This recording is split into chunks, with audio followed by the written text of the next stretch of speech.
So welcome to this exciting webinar that we're running today to celebrate World Space Week. It's a really great opportunity for us at the Saïd Business School to promote the amazing work of our Executive MBA alumni working in the space sector. And we have quite a few alumni in the space sector, which is really exciting, as well as provide some insights into our fantastic Executive MBA program. Now, we do have a bit of a specialism in space at Oxford, and many of you may already know this, but we do have an initiative called the Oxford Space Initiative. And it was actually established by one of our Executive MBA faculty, Mark Ventresca. And I think it's no coincidence, therefore, that students come onto the course and often get that sort of space industry support. And as Gaurav and Bosco with Little Place Labs have done, actually grown a space business from Oxford. So we're honoured to have Little Place Labs here today, and I will hand over to Gaurav and Bosco in a minute, but we've got Little Place Labs co-founders. Gaurav is the Chief Technology Officer and Bosco, who is the Chief Executive Officer, with us today, and they're going to share their experience of the Executive MBA and also provide some really fascinating insights, and they are really fascinating, into the amazing work they do with space technology and analytics to do things like prevent natural disasters and support national security. So they're working on big, important projects, and it's really great to hear about that.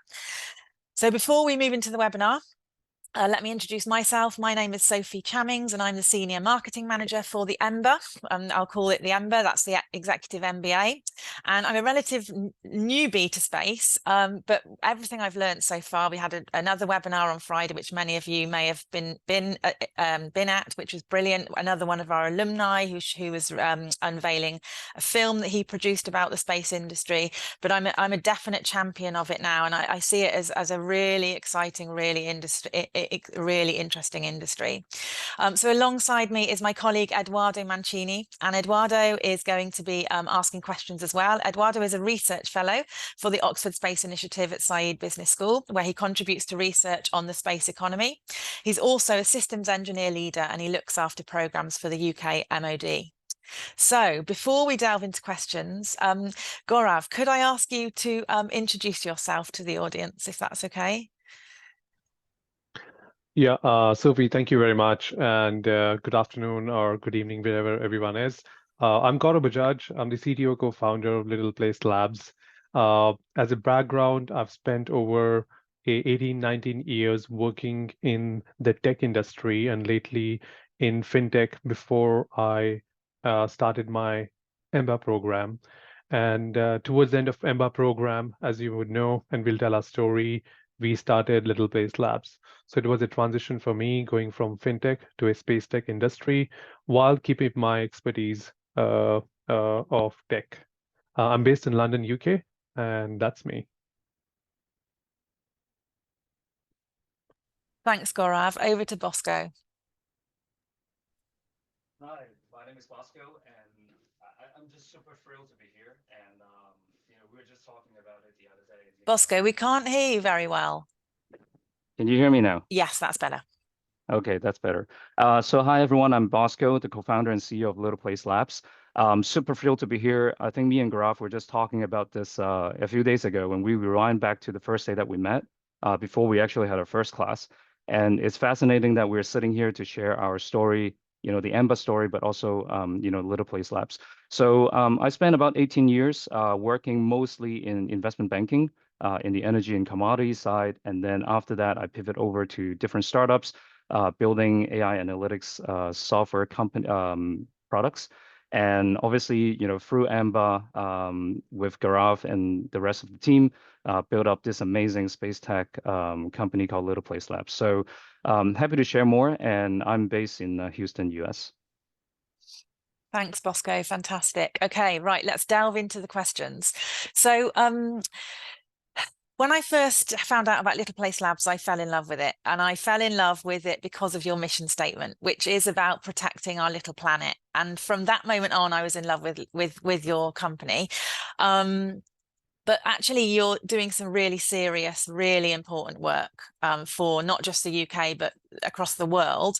So could you give us a bit of an overview of kind of Little Place Labs, your key areas of business, and maybe just a few of the key projects that you're working on currently?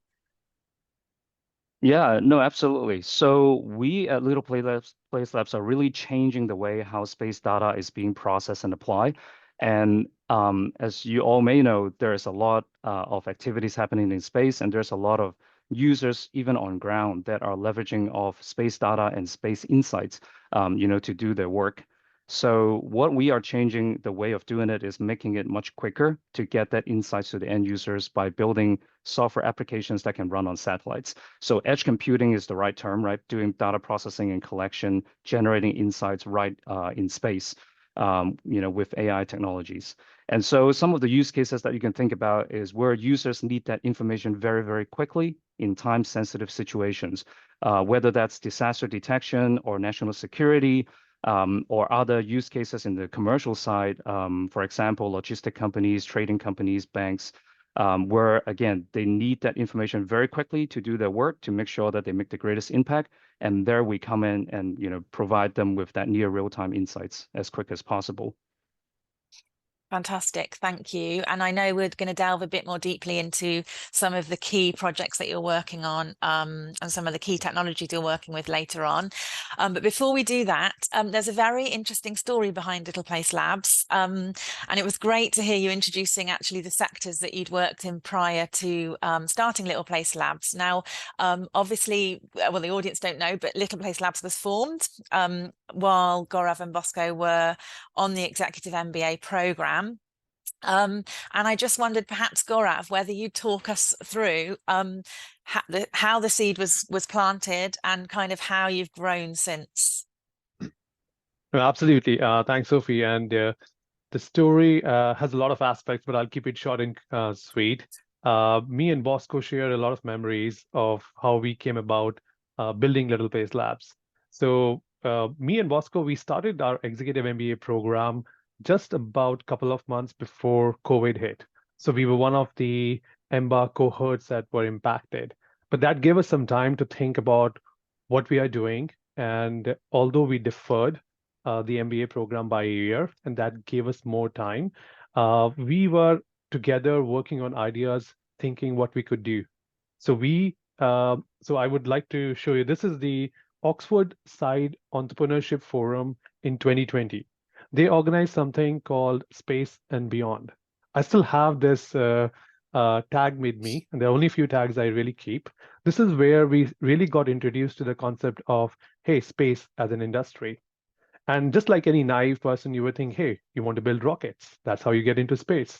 But we soon realized that, oh, that was too late. And there's a lot of organizations already building some really cool stuff. But as a part of that exploration, we understood a lot of gaps in the market. And we understood the potential that space has to offer over the next coming decade. So me and Bosco, we participated in the NASA Space App Challenge, which was a bit of a disaster because we were just getting in. We found some really cool people. Actually, those are still employed by us today. But as a part of our journey, we got through Deloitte and AWS Accelerator program, which gave us the initial bit of courage, recognition, and confidence that, hey, there is something that we can do about. And that's how we formed Little Place Labs. And Little Place Labs, the name itself, is something that's close to Bosco's heart. Bosco, maybe you want to quickly elaborate on that. Yeah, no, you mentioned the Space App Challenge. I think that was indeed disastrous, but it was also super important for us to learn and navigate. I think we were competing, with like high school students around the globe and trying to build machine learning models to analyze satellite data. That was phenomenal. No, Little Place, again, really means that whatever we do, whatever products that we build, it's going to really help us make this world a better place and a safer place for everyone. And obviously, our eyes are also beyond what we can do for Earth, right? As we're working in space, there's much more than what's happening on our planet. But let's start with the Little Place, our precious, precious blue marble. So that's always been our vision and North Star, right? Whatever we do, we look at that as our ultimate goal. Thank you so much, and that's lovely. And as I mentioned earlier, part of the reason I fell in love with your brand and sort of what you do is that mission really, which is simple and powerful. So I think we had a few questions at Friday's webinar about the space sector and how can people get into the space sector. And what I love about your story is that you two are both from different backgrounds, and actually a perfect example. You weren't from the space industry, but a perfect example of how actually you can enter that space industry. And I won't say relatively easily, but how there are opportunities out there for people with different skill sets. And from different backgrounds, which is fantastic. And I just wanted to point that out at this point, really, that I think it's seen as like, the space sector. How do we get into it? And it's kind of this very mysterious, exciting sector. But actually, it's growing hugely. And we'll talk about a bit more about that shortly. But it's also growing, and there's fantastic opportunities for people from, as I said, all different backgrounds, which is great. So what I wanted to draw on now was just a bit about the support that you've had from Oxford, because I know you've worked with the Entrepreneurship Centre and the Seed Fund and Mark Ventresca as well. And I just wondered if, and I don't know who wants to answer this question, whether you'd just share what support you've had and the kind of value it's added to your business growth. I can take that one. So as Gaurav mentioned, we started to engage with the Entrepreneurship Center since OSEF in 2022. And it was phenomenal because we went to the forum and got a lot of guidance and feedback.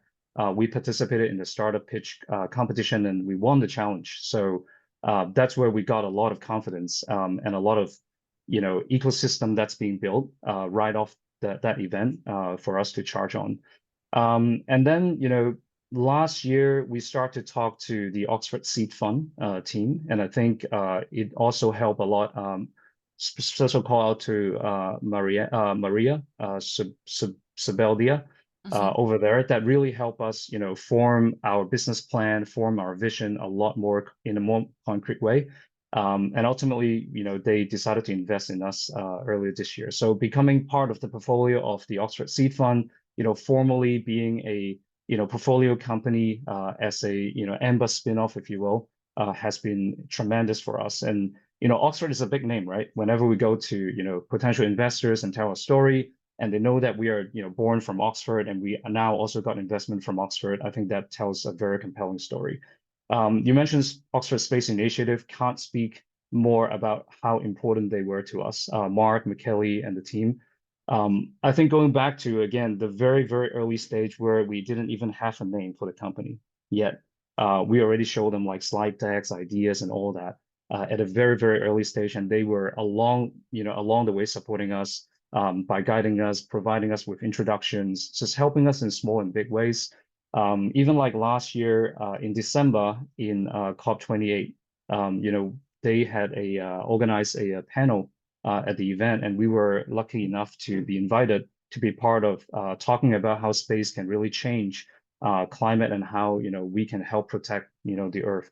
So there's a lot of connections and connecting tissues that really we got out of these organizations and the fund for how we built the company.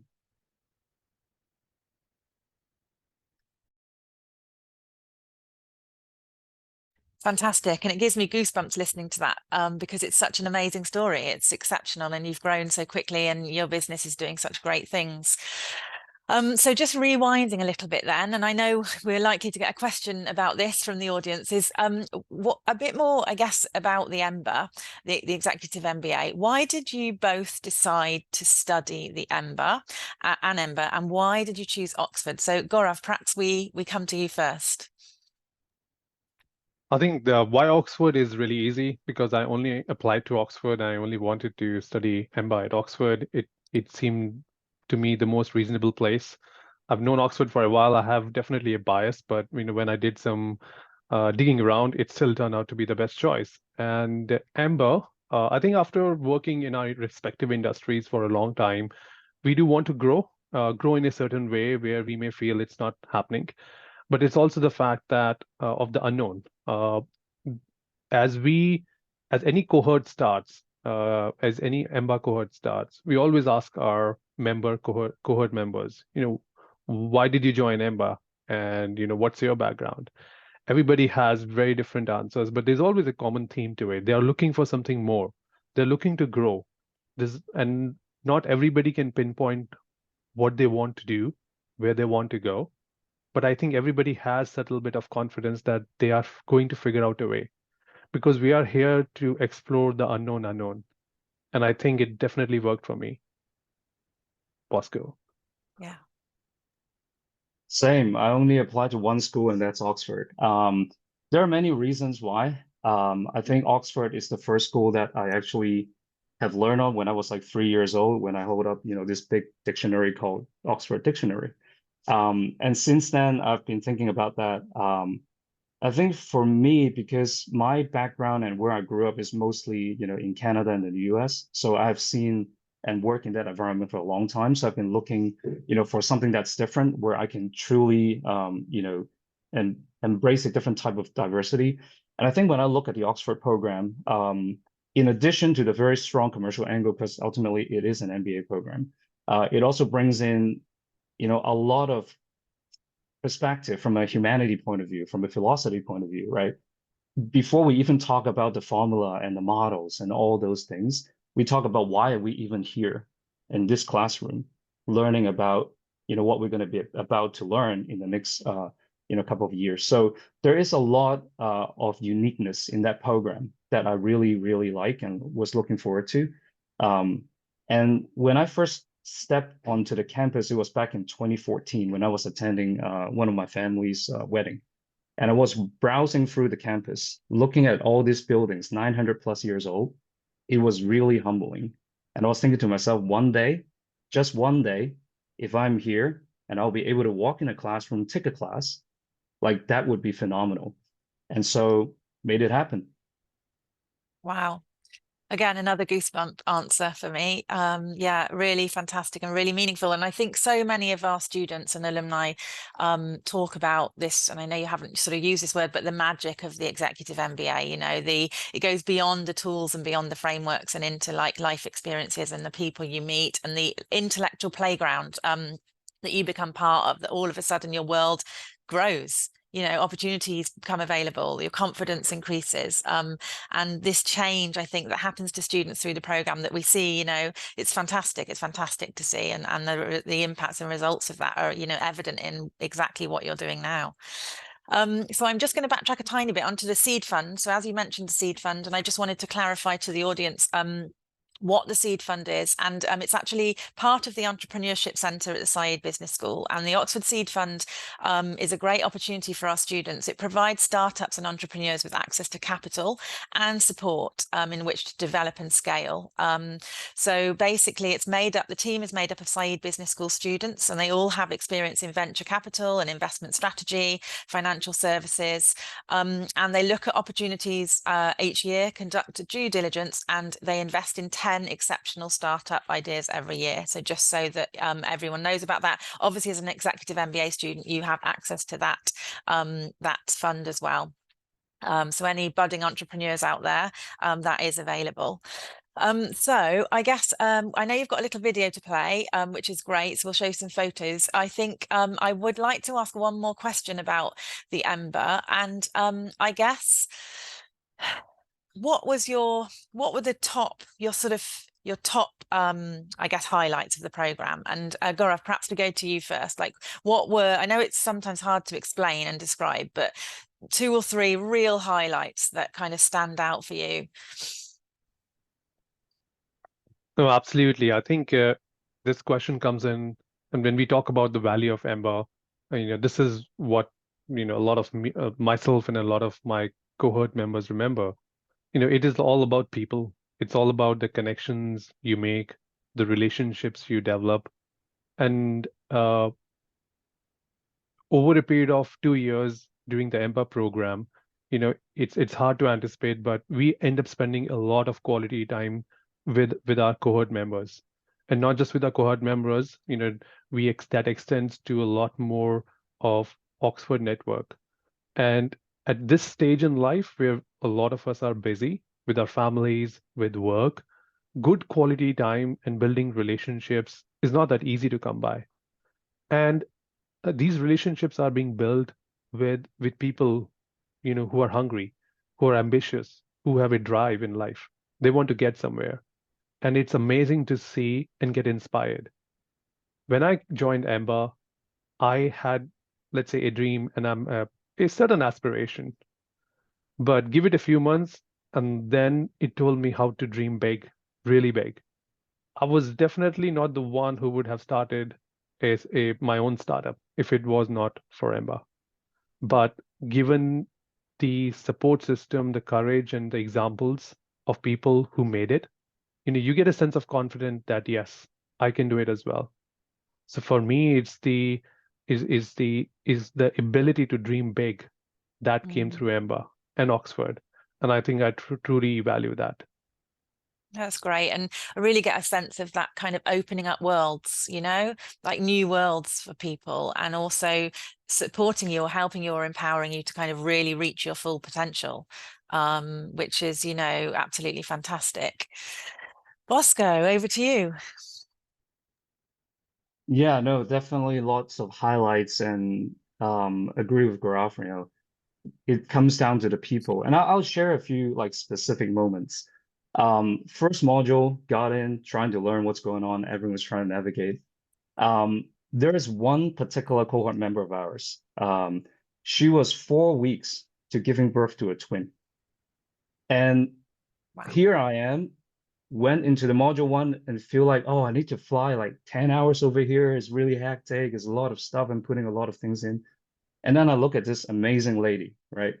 Having to go through all those, and it's about to give birth to a twin. And there she is, about to start her Ember journey. And I was like, this is fascinating. Like, I'm redefining the words, boundaries, and possibilities, and grids, and persistence. Absolutely everything you look at, the cohort members and your teammates really help you redefine what is possible. And as Gaurav was saying, right, today I have some dreams of mine. In 2 years' time after the program, those dreams are even 10 times bigger, 100 times bigger. So again, we learn a lot from the classes, from the professors and so on. But I would say I learned so much more that, from my classmates every single time in every single conversation. Thanks, Bosco. That's equally as powerful. So I think now would be a great time to watch your video. So I know you've put together some slides showing some photos just to show your journey to date. And after that, we'll move on to some space-specific questions, and then we'll talk a little bit more about the Ember at the end. All right, here goes.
Great.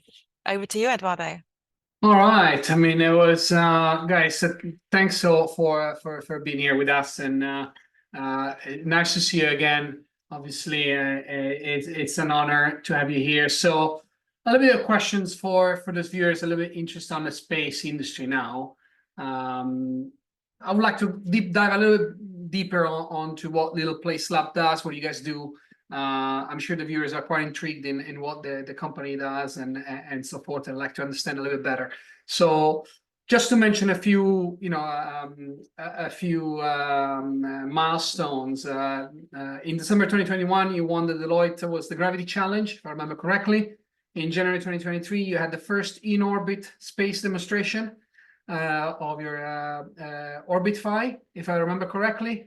You got down 15 megabytes of data that got processed, and you delivered 214 kilobytes of output. So really, really impressive.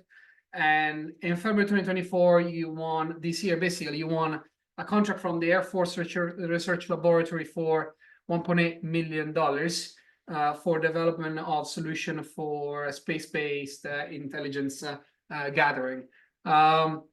Impressive. Obviously, these are only some of the achievements, but can you name some biggest one, some other big ones, or which one will be your top three? Yeah, I can start. I think like, the ones that you mentioned definitely are very, close to our hearts. And I'll explain why. Gravity Challenge, so for those that are not familiar, Deloitte comes out every year or so to invite, innovators to use space tech to solve for real world problems. So they will, collaborate with corporate companies to come up with problems and invite us to, come and provide solutions. So that one, we participated in a challenge organized by Deloitte and co-sponsored by AWS. And it was a really, really early stage with us, right? So we're still learning. And at that time, we have our full-time work, and we also have, EMBA going on. And we spent as a team 8 months in working with the core team at Deloitte and AWS to come up with a solution how we do data processing in space and edge computing capabilities for detecting wildfire very, very quickly, within minutes instead of delay of hours and days where it's a problem today. So that really shows how we spend time and dedication to learn more about the space industry, build relationships, and at the end of it, we won it, and that was the spark on how we, at least me and Gaurav, right, jump in and go, let's do this, right? Let's jump in, do this, start a company, and charge on. The in-orbit demonstration, definitely, right? Our product ran in space. How cool is that, right? It opens up a new era for us. It opens up a new era for what we call new space era, where I think traditionally space has been vertically integrated. So you have companies that does everything from building their own satellites, building software, building components, and then launching it, operating it, sell products, and so on. But in the new era of space industry, we start to see a lot of collaborations, companies that are more modular, that is focused on a specific piece of the whole value chain, and then they come together and build a solution. So with this one, we did it with a partner who owns a satellite, and they're operating that satellite. And we also collaborate with another company who built what we call this, data processing unit or computer on that satellite, and we came in, to supply with our software. So that collaboration was really, really exciting part of that demonstration. And then the last one, as you mentioned, the Air Force contract, definitely, that was earlier this year when we got a $1.8 million award from the Air Force in the US. Again, one of the biggest customers for space capabilities in the world. So that's a validation for us. And what is important too is like, me and Gaurav did not come from a, defense background, right? We didn't serve, in a previous career. So, being able to, in a rather short period of time, utilizing the network that we have, utilizing, the people and connections that we have to get to this major award, definitely shows, who we are and, the grits that we have to get things done. Yeah, so I think those three are really, really well picked up. But one last thing that I want to say that trumps everything here is the people. We now have about 15 members across the world, and is growing. Without those team members, there wouldn't be a Little Place Labs. Me and Gaurav can try to do and make things happen, but it's all about the team. So me and Gaurav spend a lot of time making sure that we bring in the right people with the right mindset and skill set into the team, and everyone stays happy and motivated and facing that North Star that we talked about earlier. Happy faces will always lead us to a good year. Oh, absolutely, and that speaks volume and also connects with your experience in the EMBA. I'm sure that also kind of guided you in a way on how to make this partnership effective with the different companies that you operate with. But let's dive deep a little bit more on what actually happens on your product. So essentially, I'm going to name three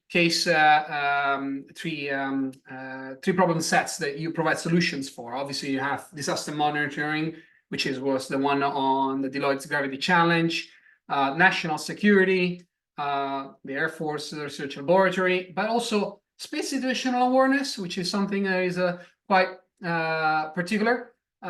So let's start with the first one on disaster monitoring. Obviously, I recognize is your first chronological application of what Little Place Lab does. Can you talk us about a little bit more on what space edge computing does for natural disaster monitoring and how it happens? I mean, what it is really? Gaurav? Sure, I'll take that up. No, this is great. As Bosco was mentioning, it's all about building the core capability of processing data in space, in orbit.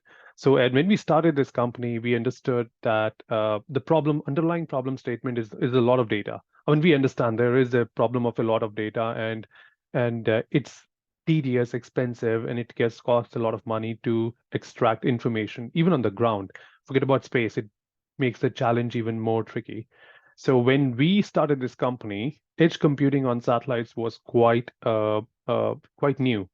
Essentially, the developments in the AI and machine learning space, combined with being able to run machine learning algorithms on low devices, made it possible just around the beginning of this decade to do something like this in orbit.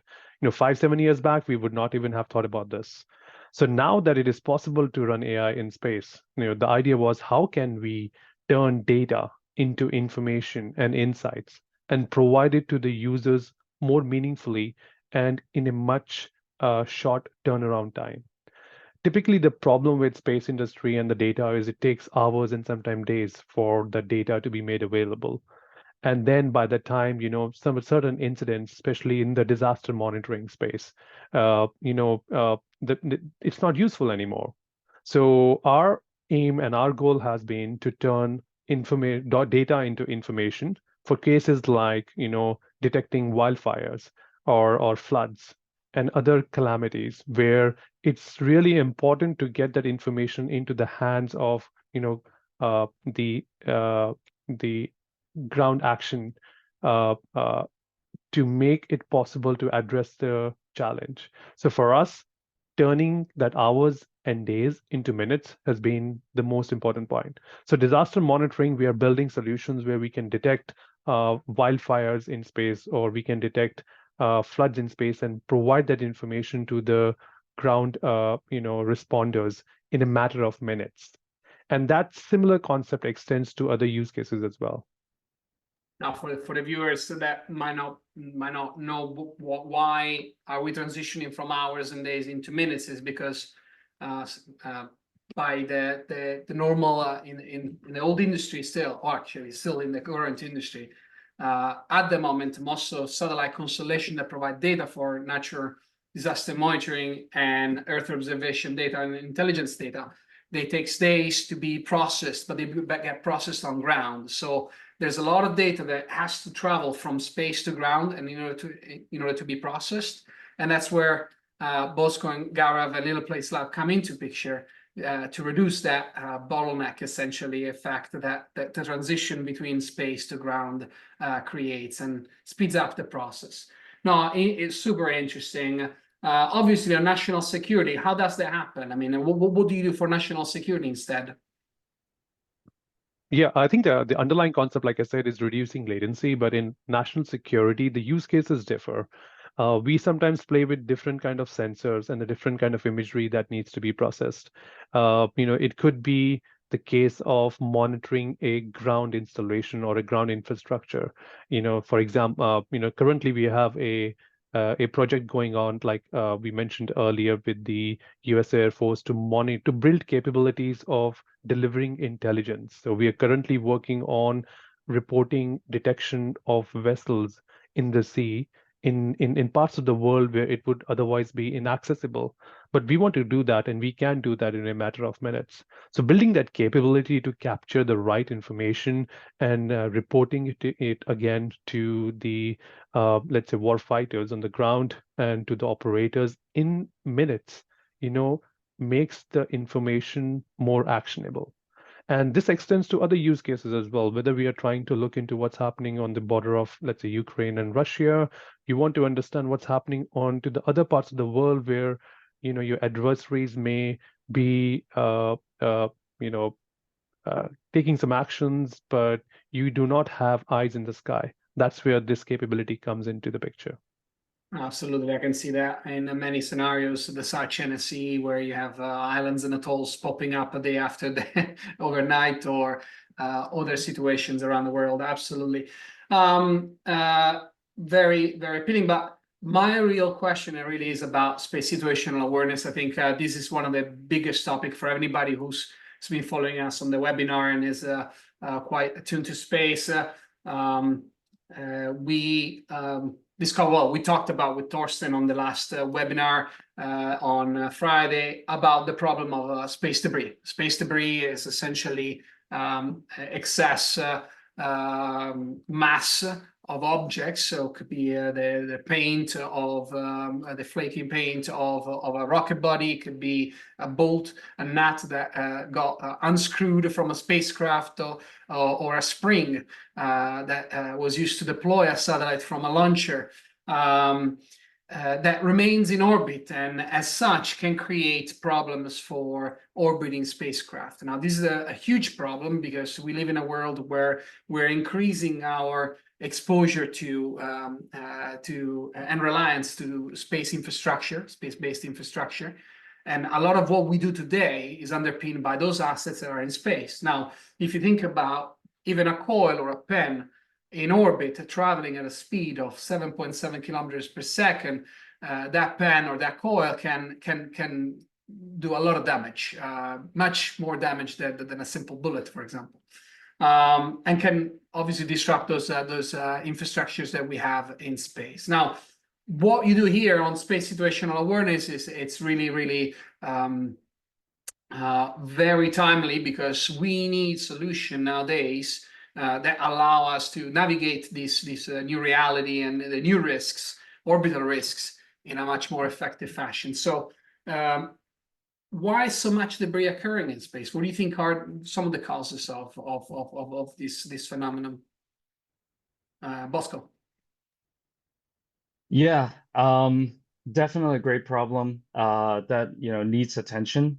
And why is because we as humans have been launching satellites and other infrastructure up into space for decades without much governance, without much feasible solutions to deorbit them. And deorbit means when a particular asset or a particular satellite reaches its useful lifetime, you either bring it back to ground and burn it up, or you bring it to what we call the graveyard orbit.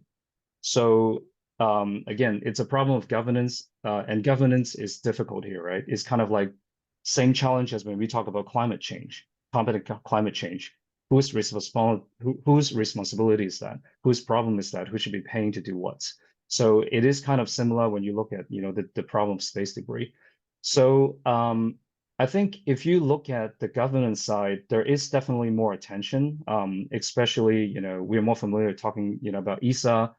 ESA has their kind of zero debris approach that aims to ensure, I think by 2030, no European satellites will be left in orbit at the end of the mission, right? So either they have to be deorbit or they have to move to, again, the graveyard orbit. They have to show that before the launch happens. In the US, for example, last year, we have seen the first penalty or fine that's being put on a commercial party that failed to move a defunct satellite into a safe orbit. Now, the fine was very small. I think it was only $150,000, but it's a start, right? We need that start to make people think about what they need to do and create that responsibility. But from a technical point of view, I think there is still a lot that needs to be done. We are talking about monitoring, again, as you said, very fast moving objects. And I think there are more than about 27 or 30,000 objects or pieces of debris that can be tracked by NASA. And there are millions of other smaller pieces that we can't even track. So we definitely need, much more capability and technology that's like novel technologies that can be deployed in space to do effective tracking, classification, and also removal. So again, like looking even at the US, right, we talk about, what are some of the national security focuses. National security doesn't always mean, defense and war situation. A lot of the focuses, especially with the US Space Force and Air Force, are looking at capabilities where we can do space situational awareness better. With better sensors, with more quicker data processing, right? Imagine that you capture something moving, well, you have to very quickly run processing depending on the data that you got to classify it and to take action. So all those capabilities will have to tie together to make it work. So governance, technology, there's a lot that needs to be unpacked there. See, and what do you think is one of the biggest impacts that currently, I mean, can you share obviously one of the biggest impacts that you see operators having based on space debris or uncontrolled bodies in orbit? Can you share more? Have you talked with operators, obviously, and other manufacturers? Obviously you have, but if you can share a little bit with us today. I mean, absolutely. Like if you're a satellite operator, right? Now that debris has become more of an issue, how do you even, let's say, for example, get insurance coverage for your satellite? The cost is going to go up. And how are you going to pay for that, right? And for example, I think, if we all follow the news, right, there also has been some near encounters, even with the International Space Station, with these debris. So again, like we just need to be more proactive. And proactive means, get enough attention by putting enough funding and enough opportunities for innovators to come in and help solve the problem. Because just by talking about it, it's not going to help. So you got to really put funding to and allow innovators and small startups to come in and start to contribute in this space. But yeah, it's definitely something that is keeping a lot of people up at night, whether you're a space operator or we don't want this to be driven by one day you wake up, you can't watch your Netflix anymore, or suddenly the banks doesn't work because a collision happened in space. And then people start to take action. So, yeah. Usually regulation, I come from the aviation world, and regulation is usually written in blood, they say. But yeah.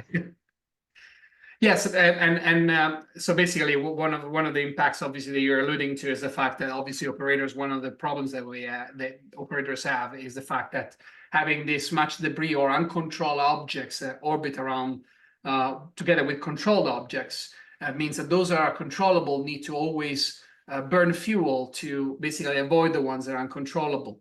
And that has an impact on the operations that these assets are actually providing to us on Earth.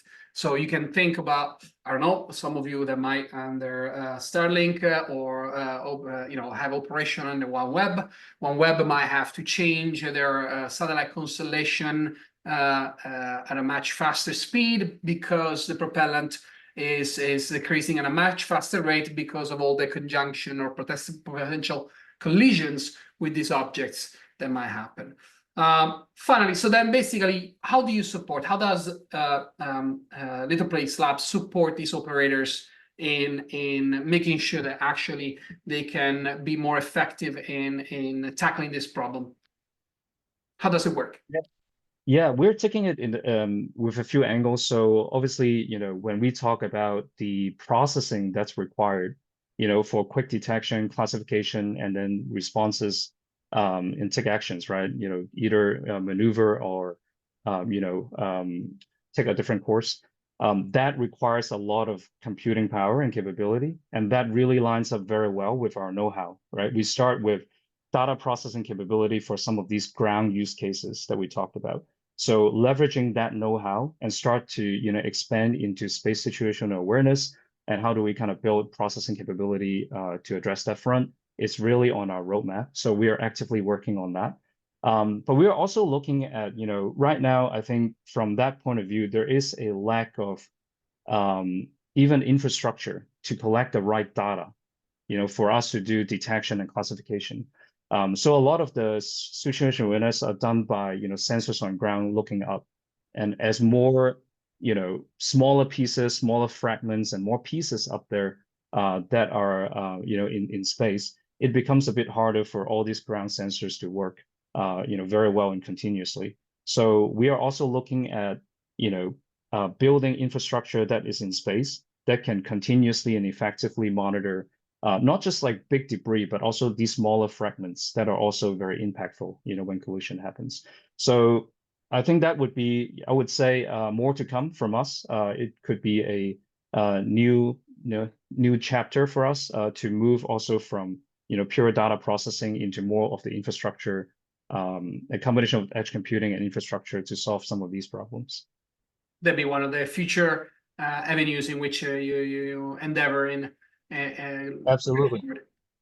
Interesting, very interesting. Quite keen to actually see the progress. And one last question I have in terms of the space industry. One other thing that we learned on Friday from Thurston on the other MBA course webinar was that many reports, many consultancy nowadays are forecasting the size of the economy to grow to $1 trillion by 2030.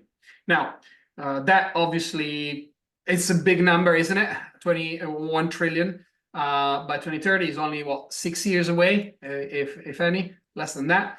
And quite curious. We asked the same question to Thorsten. I'm going to ask the same question to you. What do you think are going to be the biggest challenges? Is 1 trillion a real number there?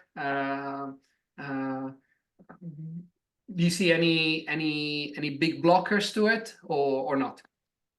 Or what they are, these blockers, if you see them? Yeah, I think me and Gaurav will both have our perspective. I definitely believe that the space industry and the space economy is going to get there. Absolutely, just because we have a glimpse of what space can do. For folks on ground who don't even realize that they use space technology 100 to 200 times a day without even noticing it. So there's definitely potential to get there.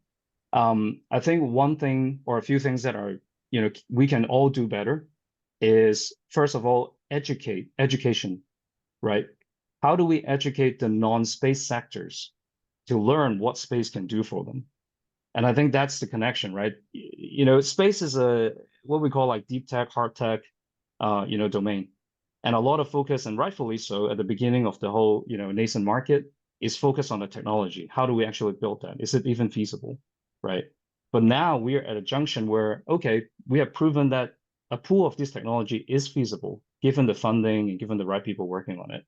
But now how do we commercialize that? And commercialization means you have to go and educate, learn more about what the real problems are down to the level, detail level, and then try to educate, those non-space domains on how this can be useful for them without making them, feel like, hey, space is not for me. I want to stick to my solution. So there's a lot of commercialization hurdles, but also a lot of opportunities there. And then, as a CEO, I always think about funding, right? So I'm not sure if you folks have heard of the term value of death. That means, someone like a government would come in and really support a particular, domain or nascent market. But then from there on to getting the right next step funding to commercialization to really scale your product to build that out, it's lacking. So a lot of innovative companies and solutions died at the end or in the middle of the R&D phase, never got to becoming a product. So I think there's a lot of learning that like investors, VC needs to understand. Building a space company and building space product has a different, life cycle of return, have a different risk level, have a different, customer segments to, other sectors.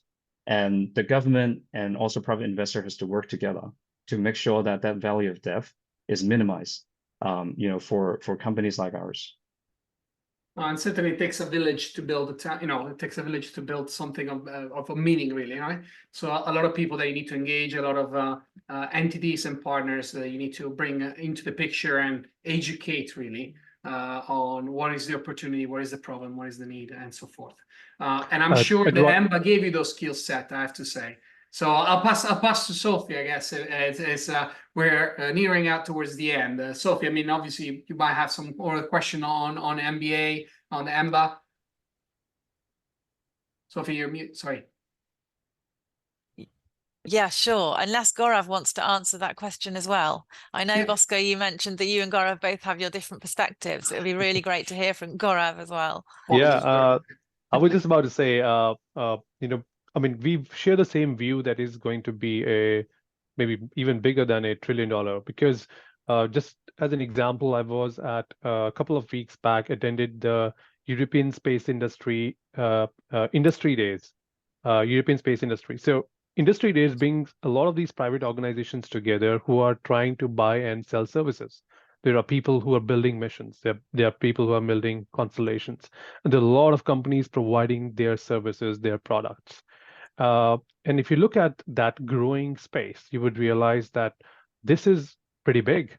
You know, there are hundreds and probably thousands of companies globally who are contributing in a meaningful way directly to making something that goes in space, and that maybe some service that is derived from space.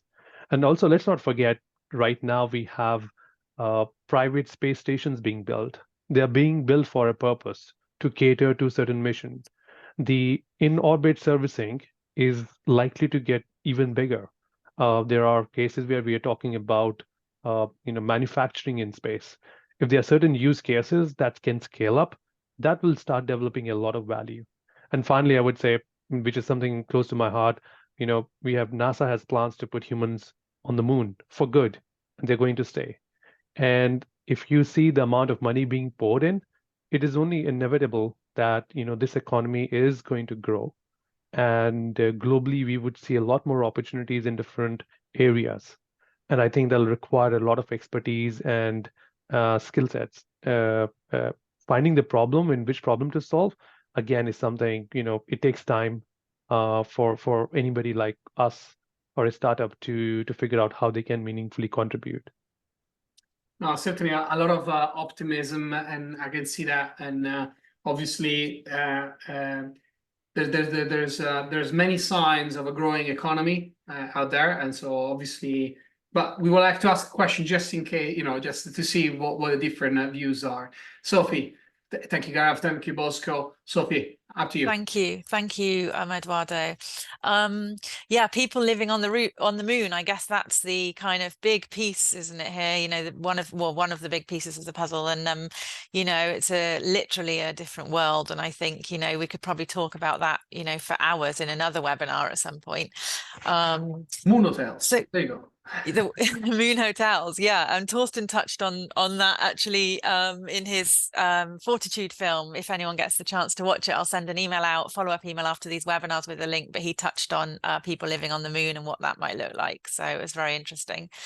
So I was conscious earlier that we skipped after your presentation, seeing your lovely photos, we kind of skipped on quite quickly, and I wanted to just come back to that and just say how great it was to see your journey, to visualize your journey like that. And I think one of the great things that I took from that was the diversity of activities that you were doing, but also fun. You were having it looked like you were having great fun and having real magic moments as part of your journey. And I think, we mustn't forget that as part of the Executive MBA, there's obviously a lot of hard work, a lot of challenge, but also a lot of fun and enjoyment as well as part of that. And that leads me really nicely on to my next question. And the Executive MBA is a challenging qualification. But we know that through challenge we grow, and I know that that's part of the reason that the qualification is chosen by so many people. I'm wondering, perhaps Gaurav, we start with you this time. What really pushed you outside your comfort zone while you were studying the Executive MBA? Studying for the Executive MBA was definitely not easy. As I mentioned, we were just during the COVID period. We started building our startup. I had a little one who was just turning 1 at that time, and I moved from Dubai to London. So there were quite a few events happening that did not really make it easy, I would say. But like Bosco alluded to earlier, a lot of other people were doing some superhuman things to make it happen. So when I look at myself, I was like, oh, this is not that bad. And trust me, I think given the support system around from our fellow cohort members and the from the school, I think it's possible. It's a lot of hard work. It's giving up your weekends at times. It's doing those assignments, right, submitting them minutes before deadline. I mean, that's always the part of the story.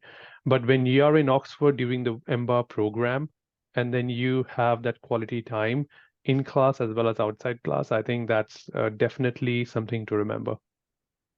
Thank you. And over to Bosco. No, similar. I don't even remember any weekends during the MBA program. No, I'm just kidding. I think, yeah, us, we have the unique experience of, going through our MBA just before COVID and then full on during COVID, full-time job, raising two young girls, a lot of things going on with Little Place Labs at that time. So, but what I would add on is, during the module 1, there was a professor, his name is Kurt April, and he remind us at that time to make sure that we bring along the people around us through our journey. And that was the first module that he said that. At that time, I didn't really understand what that means. But as I went through EMBA, I understand it very well. We're not doing EMBA by ourselves. If it wasn't with the support of my wife and my family, I wouldn't have done any of this successfully. So there is a lot of support that one would need to go through this program, whether they are within your cohort or they are within, your close circle and your family. So make sure that, you bring them along, share your learnings, share your experience, share the joy and fun, even though they may not be there with you, every step of the way. But yeah, also the other thing that I learned, I think it's saying no, to prioritize. Because I'm used to saying yes to everything. And someone taught me, I don't know, like maybe the second or third module, it's like, hey, Bosco, saying yes to everything means that you're saying no to a lot of things. Because we only have 24 hours a day. So also knowing how to prioritize is really, really important.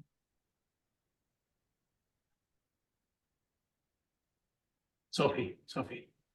Thanks, Bosco. Sorry, I keep keeping myself on mute. That answered our next question about the advice that you would give to people coming onto the EMBA. And I wondered, Gaurav, if you have any advice for anybody who's due to start their EMBA kind of, in the next few months or the next year, and about how they can make the most of the program.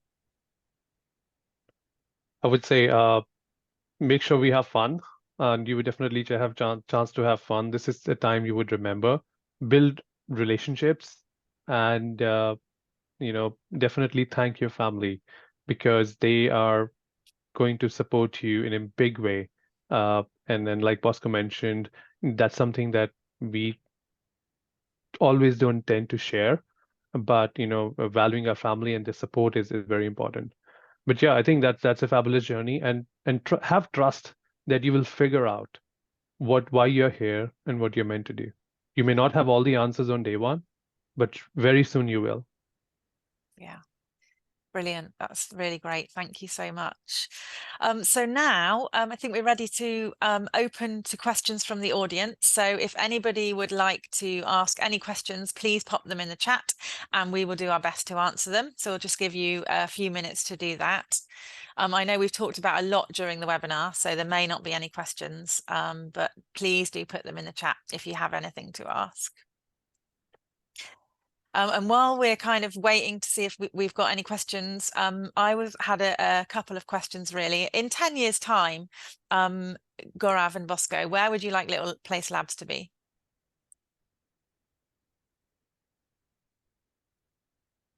Yeah, I think Hotel on the Moon, named Little Place Labs. That would be quite nice. Bosco? Yeah, no, that would be fantastic. 10 years, I think I would want to be able to look back and look at all the people and all, let's say, our customers, our partners that we have engaged, worked with, and see the real impact in a very tangible way. You know, when we talk about our vision, we want to make this world a better place. We want to make this a safer place. Sometimes that is very broad. And you always have to look back and go, what have we actually done? We also want, you know, maybe this is a little bit personal too. I'm doing all this because I want to inspire the next generation, whether they are my kids or, you know, the next generation. Giving back, right? Being able to give back on behalf of Little Place Labs, being able to give back as a co-founder of a successful company, I think is gonna really make my day. Amazing. Really, really powerful and great. I think we have one question in the chat. Is how did you know you were going in the right direction with your startup? That's a good question. Gaurav. I love that because you don't. That's the beauty of it. That's the beauty of it. I think you know, for me, I think the beauty is I met Gaurav. You know, I'm the person where throughout the years I would be the one that wants to do this and that, a lot of ideas, but struggle to really find the right partner to do it that can complement each other. You know, go through the hard times, go through the fun times, go through the highs. And so you never know, but you just need to identify your support system. And sometimes this is a leap of faith.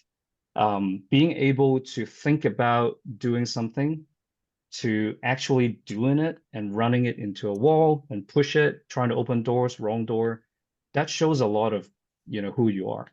And yeah, just make sure you do the right calculation, risk management, and just go, find the right partners and go. We have Sophie, we have two hands up. One from Yeah. Can I ask those with the hands up to put the question in the Q&A, please? There you go. So one of those came in and is, I always wonder what we are looking for in space and the secret behind this passion, since it's a very expensive industry that requires enormous capital. So what we're looking for in space, Gaurav. I mean, the way we see is the love and the passion for space. But there could be a lot of other industries that would seem expensive to get into. But the fact is that anything that's expensive then deters you, probably deters a lot of people. So it's a good entry barrier for that matter. For us, we always look at, hey, if people find it difficult and we can do it, that's great. We don't have to worry about competition as you would worry if we are building a consumer app, for example. So I would say let's not be deterrent. If we are at Oxford, if we are with the right set of people, and we have some good ideas and that resilience in us, I'm sure we can make it happen. You can make it happen. Capital will come. There is a lot of talent required by the industries. When we meet the investors, they are looking for raw talent. And I do believe that, showing our capabilities in whatever area of expertise you have, that goes a long way. Thank you, Gaurav. I think that's it with the questions. Or I think we have one more question here, and it's Gaurav and Bosco. What were your desired post-Ember careers before space tech? Quite an interesting question. I can go first. For me, it has always been something that ties to climate, and also social impact. And I've learned a lot of those two areas along the way. And right now, if you have heard our story, you know, over the past hour or so, that's also driving our North Star. It's just the means and ways that we're doing it. So if we can do it with space tech, which is super fun, why not, right? So using space to save climate, make social impact, a lot of things are possible. Great. And Gaurav?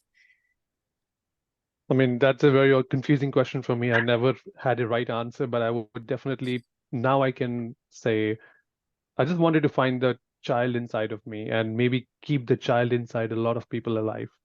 So I think I can definitely do this by playing a role, building something in space. Yeah. That's a nice one. Yeah. It's a really nice one, and it is a very exciting industry, and it's a really great way to put it, the child, because it's so wow, isn't it? It's sort of, you know, so mysterious, and there's so much we don't know about it. It's about space, and I think, you know, you look up at night, or even, you know, in the day, and what's out there. So I think it is very much about keeping that child alive. So I really like that. Okay, so I think we'll finish here. So we'll just put a final slide up, and my final parting words to everybody would be that if you are interested in studying the Oxford Executive MBA, if you've applied, if you've got an offer, if you are in the process of just exploring your options, wherever you are, please do, you know, connect with us after this webinar. We have lots of different routes that you can take. So we have different events. So if you go onto the website page, you'll see different recruitment events coming up. You can also book a one-to-one session with a recruitment manager specific to your region. They can set you up with different teams. So if you wanted to speak to the Entrepreneurship Centre, for example, we could arrange that. We could also connect you with other alumni and students who might be working in your sector, so you can talk to them and find out firsthand about their experiences of the EMBA. And then if you want to find out a little bit more about Little Place Labs, there is their website address there. And I'm sure that Gaurav and Bosco would be happy to be connected with on LinkedIn as well. So yeah, lots of options there. And just to say thank you, Gaurav, thank you, Bosco, thank you, Eduardo, and have a great evening, everyone. Thank you for having us here. Thank you. Bye.